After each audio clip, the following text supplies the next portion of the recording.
Bloody hell, the sun's bright. So it's a very cold April day in Gdansk in the north of Poland. It was like 10-15 degrees warmer a few days ago. And I wanted to make a video about something I mentioned in at least one previous video, and that was the psychopathic feedback mechanism in modern dating. Now, what do I mean by this? Well, by the word psychopathic, I mean literally from the Greek word psyche, soul, and pathos, meaning suffering, that the whole world is broken at its soul. And you see women complaining that men won't commit, that they just use them and then move on to the next girl. And you see guys saying, well, I don't get any attention, or if they do get some attention, that they can't find a woman who has the long-term character traits that they want to settle down with. There is a tendency for basically very attractive men, high-status men, to do really well on dating apps, to get a lot of attention from a lot of women, and then for the bottom chunk of men, in terms of attractiveness, to get none, to just get no matches whatsoever. And the problem you end up with is that when you don't have a system of monogamous marriage and you don't have the expectation that people wait, there's really nothing stopping those men from just having loads of girlfriends, maybe having them at the same time, basically playing the field and not being forced to commit, because like no one expects them to, really. And it's good fun for those men. It's frustrating for the women because they're having relationships with these men in the hope that it will turn into commitment, and then it never does. And it's also frustrating for the less attractive men who are getting no attention whatsoever. Each group is looking at what the worst of the other group do and saying, well, they do it, so I should do the same. And what you do basically ends up chasing the lowest common denominator. Let me explain a little further. So women's empowerment has been a great thing. Women can vote, they can work, they can have professions. However, one byproduct of this has also been that they've looked at what the most successful, most high-status men do. That is, have promiscuous relationships with many women and don't really commit, and thought, well, if men can do that, that must be something great for women too. And they're not even looking at which men are doing this. Is it the majority? Of course not. But it's the ones that have the most attention because they're the most attractive. But what I think really made this as bad as it is today is the fact that now everything is online. We're in a very disconnected world. In the workplace, where people used to meet their future husbands and wives, now, it's against policy to have romantic relationships with people. Or at least, if it's not, it's considered something very dangerous because, well, all it takes is someone to make a complaint and you can lose your job, even if you haven't done anything inappropriate. People are not generally going to places like church as much. So there's not this common community where everyone is connected, where people are meeting. And so we outsource that to online portals, to online dating apps. And what people are looking for in the absence of that familiarity is not character integrity, because you can't tell these things online, but it's just the most superficially attractive traits.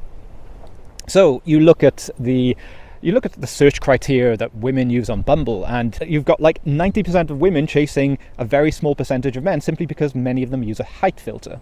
And so they never get to see most of the men on there. They never give a chance for the guys who are not the most superficially attractive to prove that they have the character traits, which in an environment where they were meeting them day to day, they might find these men attractive, but because they're just looking for the highest tier of superficial attraction, you've got this inequality. Now, there's something in economics known as the Gini coefficient, where it looks at the deviation between the lowest income and the highest income.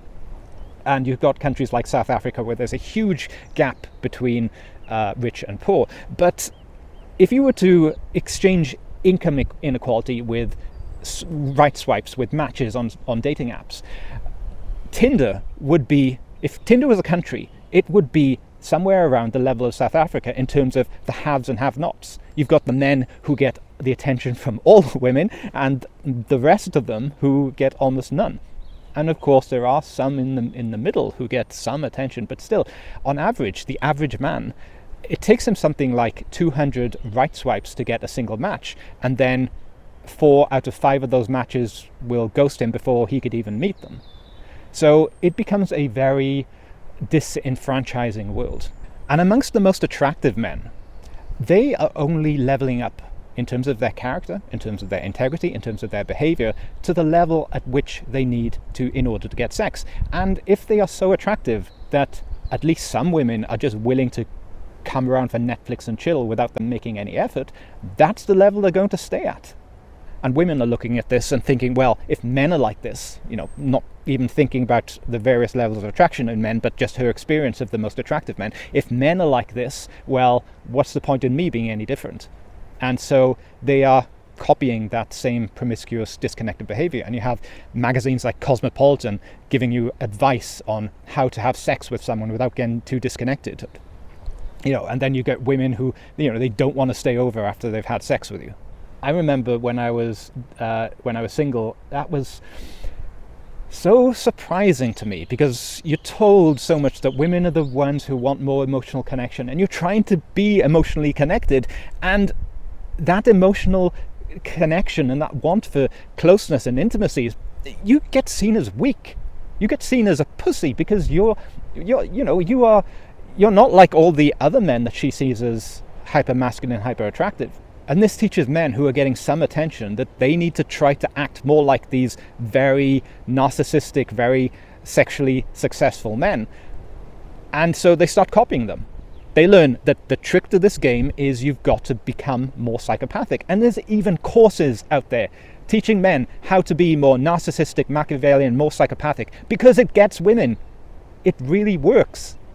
It doesn't lead to long-term happy relationships, but it fits the template of the way that the world is working. Now, today I'm showing you why women will oftentimes emotionally invest in the man who treats them worst out of all of the potential options that they could have. At all times when you are with a woman, she wants to know that you are the best that she can do.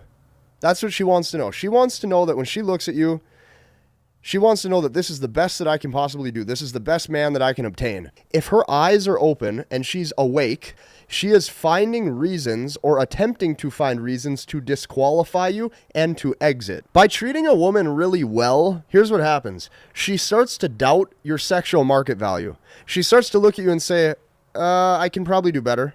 Or she starts to look at you and say, I'm the best that this guy can do or will ever do. The guy who treats them like she is not a priority, or what some would say the worst, right? This is the guy who wins her heart, and she can't help it. And you can't help it either. This is just the way the world works. This is just the way dating is. This is just the way that dating operates. So the guy who treats them like she is not a priority, this is the guy who wins their heart. The guy who treats them really well, here's what happens. She always doubts his value. And she doubts his value for a variety of reasons, okay? The first is because she wonders if she can do better. On top of that, she questions what she did to deserve to be treated so well in the first place. Then if you take that one step further, what's oftentimes going to happen is she leaves him. So even if you have all the boxes checked in life and you look like you're going somewhere, here's the problem. Since they operate off of feelings, by treating her amazing, you bring her feelings that lead her to believe that you are inadequate for her. What you need to do is you just need to keep all of the women that you date at a distance. So she wonders what you're up to. Okay, what this is going to do is this is going to create mystery where she wants to now figure you out.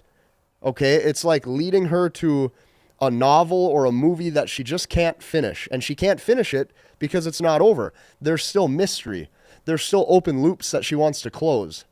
But that advice only really works with women who have some sort of significant attachment issue, who probably are not going to be good long-term material. But I have argued that is most women. Like, in this sea of psychopathy, everyone has drunk the poison. And most people are not doing the work to heal from it. Most people are going along with the culture. You listen to what music is telling girls to do, and that's to be promiscuous, that their worth is in their sexuality. That's the thing to get a man around. I don't cook, I don't clean, but I tell you how I got this ring. I'm not going to try and sing that. That would be awful. So everyone is anxious. Everyone is trying not to appear too needy. Everyone is trying to show that they're interested, but they don't want to get emotionally involved. There's a huge incentive for a man to try to have sex as soon as possible. Like, I remember I wanted to try and build things up slowly with a girl. And I was kind of spending more and more time with her, kind of trying to show her that I liked her, that I didn't want to be too forward. That was, that was my mistake in itself. But then she slept with some guy on some weekend, and then she forgot all about me because I didn't move quickly enough on that front. And so what I learned from that is I need to escalate as soon as possible. But that didn't lead me to happiness.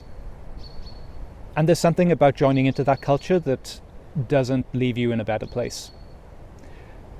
As I said in the previous video, promiscuity is not something that only damages women. Like, you've got all the red pill meme videos about body count and how women, can't pair bond anymore, and how they end up comparing every partner to previous partners. But I have experienced that as a man, that happens as well. And the more that I've had, the more experience I've had, even if it's short term, I wish I didn't have those memories. I wish I could delete some of that and saved it only for the people who I had a deeper, more loving, more emotionally vulnerable connection with. Because disconnected sex didn't actually help me. So what can we conclude from this? Well, I think it's that people get better at the things that they train themselves to be. If you train yourself to be promiscuous, you're going to be much better at promiscuity, but you are not going to be training the things that make you a good long-term partner. And some of those things, many of those things, are the opposite. You will not have the patience, you will not have the willingness to work through things. You'll just get the ick and drop someone as soon as something appears not perfect, because you've only been interested, you've only spent your time chasing the fantasy of what someone could be in that short-term thrill. So how do you turn against this? Well, I think it's to firstly look for long-term traits, to not participate in the culture. You can opt out of it. Even if most people are in it, you have to rebel against this. And I think that's especially hard for women who have much more pressure to conform to the group. But I think this is something that women have to do. Women have to start to say, I don't want to do that. I don't think it's a good idea to go home with someone I just met. Even if your friends say, oh, go on, you're too uptight.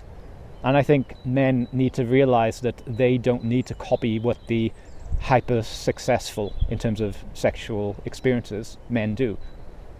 There are women who are not going to judge you the first time on how good you are in bed. There are women out there who believe that sex lives are to be built, that you don't need to have more experience than anyone else and try to thrill her from the first moments. Someone who's willing to get to know you.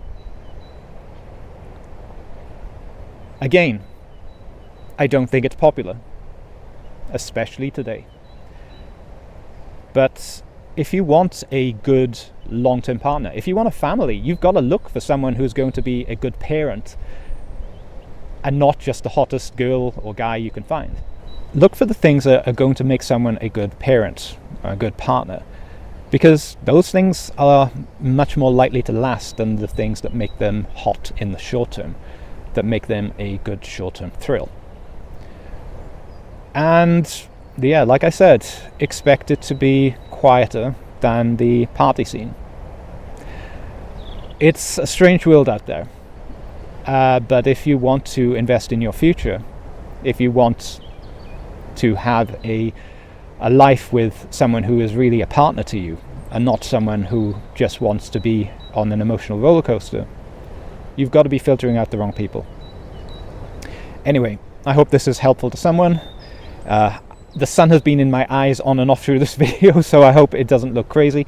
But if you enjoyed this video, please click like and subscribe, and I'll see you again next time. Take care.